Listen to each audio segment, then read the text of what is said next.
Hey everybody, this is Catroll Hunter, and we have another episode featuring Canadian junk silver. Stay tuned.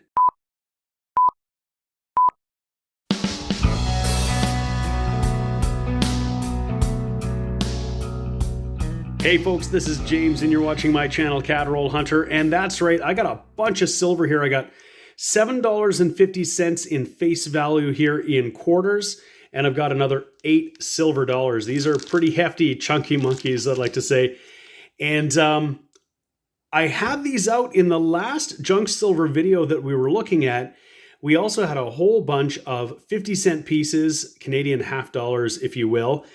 And there's just so many things to look for in 50-cent pieces. That video just went long and we couldn't even get to these. So I'm excited to see what we've got. It has been a very long time since I got these coins. I think the 50-cent pieces and the quarters, I think I got those in October of 2022. And the dollars I think I got in December of last year. And they have just sat, and I've been busy doing other things. I've actually forgotten what it was that I got.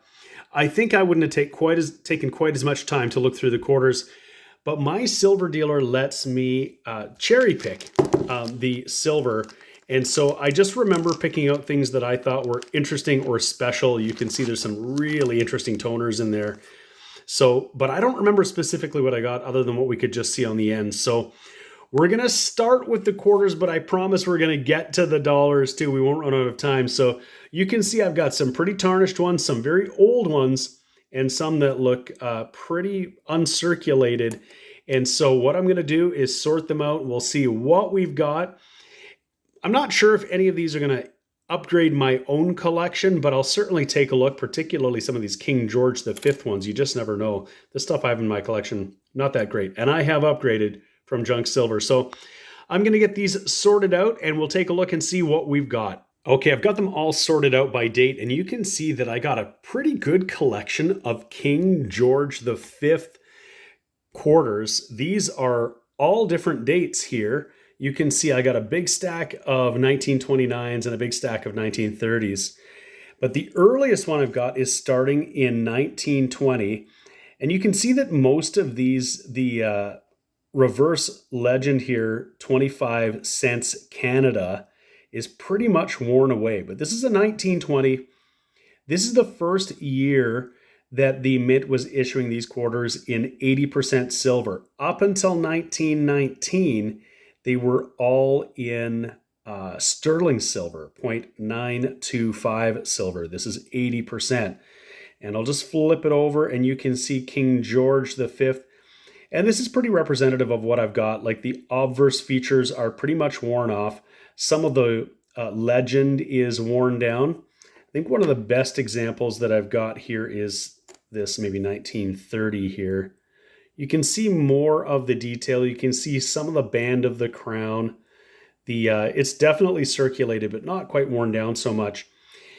If these were in really nice condition, of course, they wouldn't be in the junk silver bin, but this is why I got them for silver prices, is because they're pretty worn. They don't have a lot of numismatic value, but for somebody like me who likes to collect coins and also maybe stack some silver, this is a great way to do it because this is really old stuff. This is over 100 years old. So I got a 1920. I got a 1928. As you saw, I got a whole bunch of 1929s.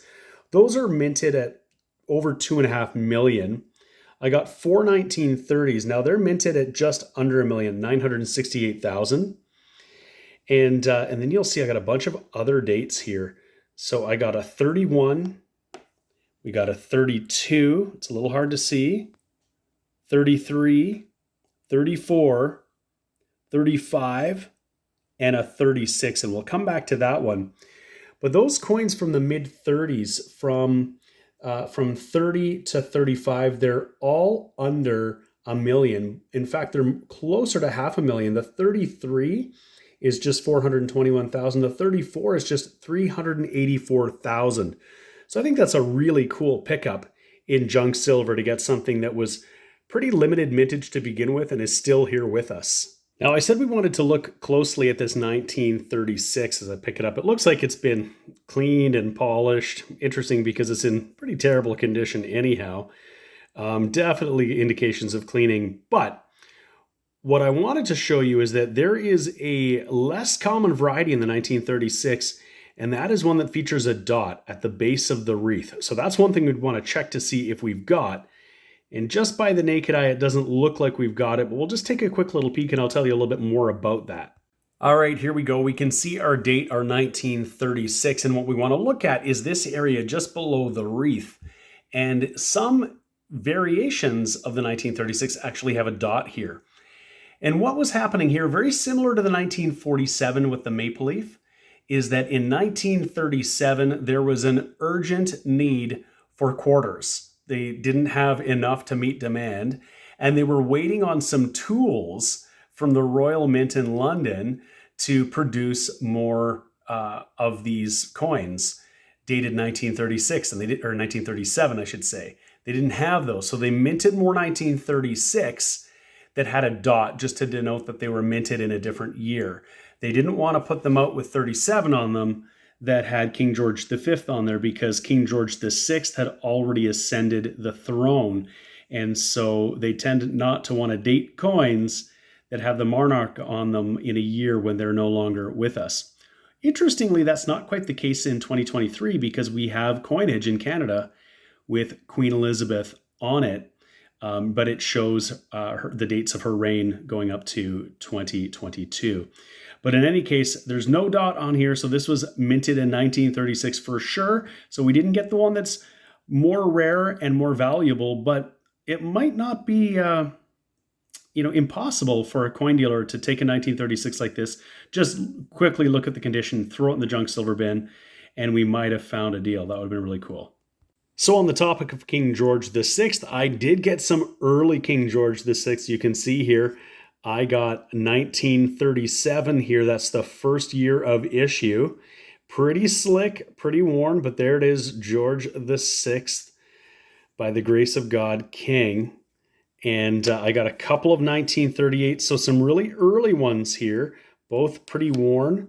This one looks like it might be a little bit less worn, but it's still pretty worn. That's why they're in the junk silver bin. This one here, this is a 1949. I've just got it out of order here. I was going to say, this one is in much nicer condition. It's still got some luster on there and some tarnishing. More detail on the obverse bust of the king. That's really cool. I've got a 1944 and a couple of 47s, which I just mentioned. The top one here being the standard issue 1947. And this one, of course, has, by the date, there's no maple leaf. So this is minted in 1947. And then the other one I have here is the 1947 maple leaf. And it's pretty worn. It's hard to tell. But there is a little maple leaf after that 47. We'll just take a quick peek at that. All right, pretty worn, but that's a little bit easier to see. The 1947, and then right here is a little maple leaf.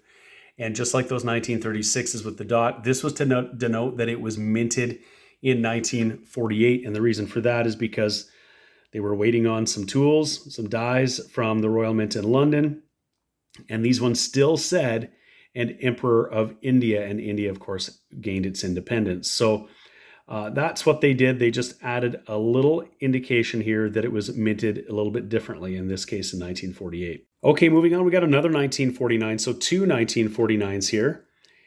And then we have a 1951, and this one's interesting too because there's a variety we can find. In 1951, there was a high relief and a low relief that was created here.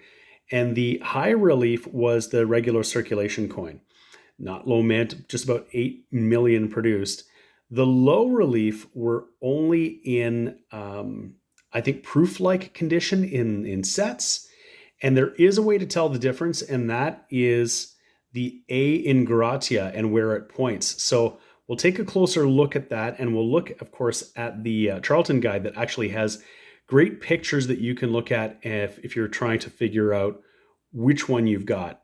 So here's the Charlton Guide showing the high relief and low relief variations here. It's actually in 1951 and in 1952. So on the left, the high relief, which is the common variety in the 1951, the A is pointing to identical, and the low relief, the one we want to look for, that A is pointing more towards, between two of the identicals. So I've got it pulled up. We can take a peek here, and this is pretty clearly the high relief. We've got the A pointing to this large identical here. So it's not the harder to come by variety, but again, another thing that you might find looking in your collection, I'd have a peek. And in a junk silver bin, you just never know what's in there and how it got there. So it's always worth looking. And I just got a small handful here of Queen Elizabeth ones. So there's a couple 1964s here. And you can see they've got varying amounts of tarnish. But what's really interesting, I'm going to start with this one. You can see there's a little bit of tarnish. If I hold it in the light in a certain way, you can really see it. If I flip it over, it's pretty BU, brilliant uncirculated on this side. The same thing with this one. Check this out. So here, this 1964, it looks like it might be in terrible condition. It's actually not the case. It's in actually really nice condition with some tarnishing, but I flip it over and check that out. It's got a bit of a frosted cameo finish, a little bit of scratching or circulation wear potentially. But it makes me wonder if this was maybe in somebody's album, whereas this side here was exposed to the elements and the environment, because tarnishing is pretty much environmental damage or oxidation. And then this side was protected. Maybe this is the side that was pushed into an album and didn't have the air get to it. Very interesting. So I probably picked that up because it was a very interesting coin. I got another 1965 here. Again, pretty nice condition. You can see that cameo frosted sort of appearance here, sort of like a proof-like. And then a 1966 that I thought just had really good eye appeal. Check out that mirror finish. So this might have very well been a proof-like coin in a set. It's just got that beautiful mirror finish. And the same thing here. It doesn't have that frosted cameo, but the surfaces, the fields, are brilliant, and I think that's because this might have come out of a set of some sort. So those are the quarters. I'm really excited though to get into these dollar coins because I think there's some really cool stuff in here. If I remember, and it's so long ago, I just remember picking out what I thought were the most interesting coins to add to my silver stack. Well, these dollar coins didn't disappoint. I got a good range of these. Some commemoratives and some serious toners here you can see, and a beautiful example up there. We'll come to these in turn, but we're going to start. I didn't just get one, I got two from the 30s, 1939. These feature the Parliament buildings. This was a commemorative commemorating the visit to Canada by King George VI and his wife Elizabeth. That's the Queen's mother. This one here looks like it might have been cleaned. I think I see some like light scratch lines. Somebody probably tried to polish this up. If I flip it over, you can see that it's got some tarnishing. That's probably what the other side looked like. And so somebody's taken a brush to it probably. I can see some lines, but this is still a cool coin. I bought it at silver melt value anyway. It's not particularly low mintage necessarily. It was minted at 1,363,816. Interestingly, the Royal Canadian Mint at this time was distributing some of these coins through the post office. So a good number of them were available in the post office, and there were more coins produced than there was demand.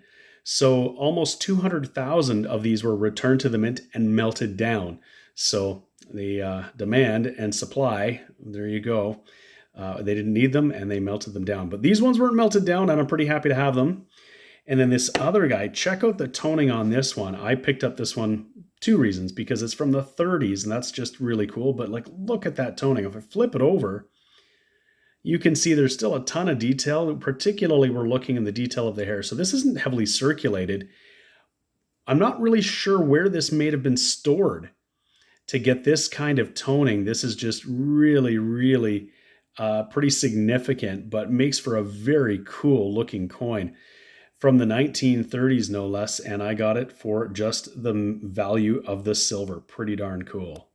We're skipping ahead to 1949. We've got a commemorative here. Now, many of the issues in the 40s, the standard Voyager design, are very low mintage. Most are under 100,000, and the most rare is the 1948 minted under 20,000. You would never find that one in a junk silver bin. If you did, well, you'd be the luckiest guy out there. But this 1949 is really cool, and it's holed too. And somebody did a good job of holding this one. So this must have been on jewelry or something. But this particular coin is commemorating the inclusion of Newfoundland into Confederation. 1949, Newfoundland became the 10th province. And so this ship here depicted on the coin is the Matthew, and it's thought that this was the ship that John Cabot sailed in and discovered Newfoundland. And the little phrase that is below here, what it says is Floreat Terra Nova. May the new found land flourish. And that's what Newfoundland is new found land. And so that is just a really cool coin. Also, except for that hole, in pretty nice condition, like lots of detail. It's really cool. But again, I couldn't really pass this up. This is just a beautiful coin, and adding to my collection, my silver stack. Next up is the 1958. This one is called the Death Dollar. And the reason for that is because the top figure on this totem pole is depicting a raven. And that's often associated with death. And so it was thought that there was a message here, or that the indigenous population didn't like it because it was depicting death. So they were colloquially called the Death Dollar, but it's signifying the anniversary of British Columbia being a crown colony. And so very cool. And there's that laureate portrait design. This has a bit of a mirror finish. It's got some kind of scratches and circulation wear, but still a beautiful coin and a beautiful design.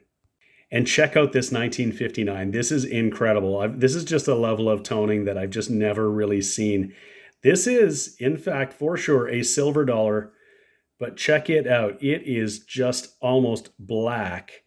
Still in great condition, lots of detail, really cool. The edges, the face, the front, the back, they're all incredibly dark toned. Don't know where this one was hiding, but somewhere where the elements somehow got to it. Just incredible, really cool. One other interesting note about the 1959 that's just really cool to know is that the design for all of these Voyager dollars from the 30s onwards was the same. And they actually used the same master die for over 20 years to produce these coins. And so by 1959, some of the design elements had become somewhat softer or weaker.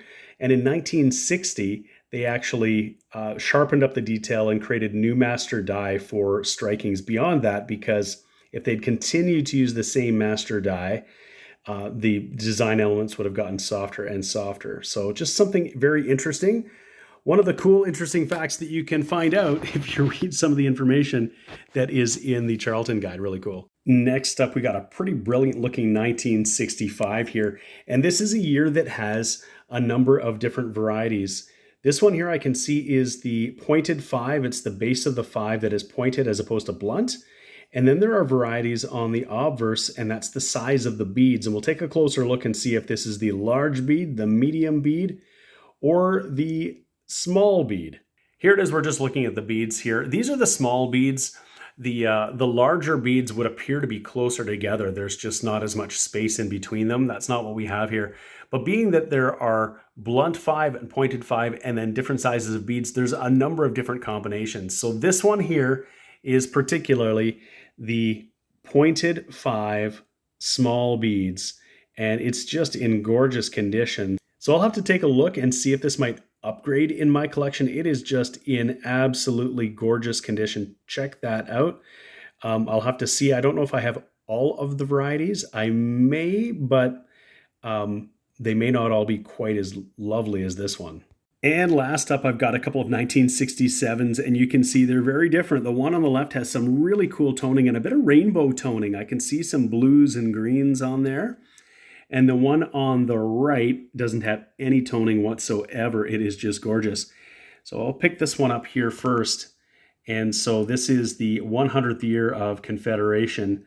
And if I flip it over, you can see that this side here, the obverse, doesn't really have much toning around the edges, but this suggests to me that this one was in somebody's collection book as well. So that's probably what's happened. Somebody just opened up the book and then, cashed it in at a coin dealer. But just a beautiful design with that Canada Goose, and it's actually in really nice condition. It's just got some significant toning. And we look at the other one here. This one looks just brilliant. Check that out. Just really nice. And I flip it over, and it's probably got some fingerprints. I should probably be wearing gloves for this, but just a beautiful coin in beautiful condition, and got that one, of course, at junk silver prices. So that's it for another look at Canadian scrap silver or junk silver. I hope you really enjoyed that. We got silver dollars, and we got a whole array of quarters to add to my stack, including some really old stuff, some really slick stuff, but some really old stuff. But silver is silver. But if you're like me and you're actually a collector of coins, then you really like seeing some of the beautiful coins here, some of the wonderful designs, even if they have tarnishing or toning, whatever you want to call it, or even some circulation where these just are not coins you can get readily on the street. So I just love looking at coins like this, and we got some dandies today. I really thank you for watching this video. I really, really appreciate it. I recently hit 1 million views on YouTube for my channel, Cadroll Hunter, and I really appreciate it. So thank you so much, each and every one of you who have been watching along with my videos and enjoying them. I really appreciate it.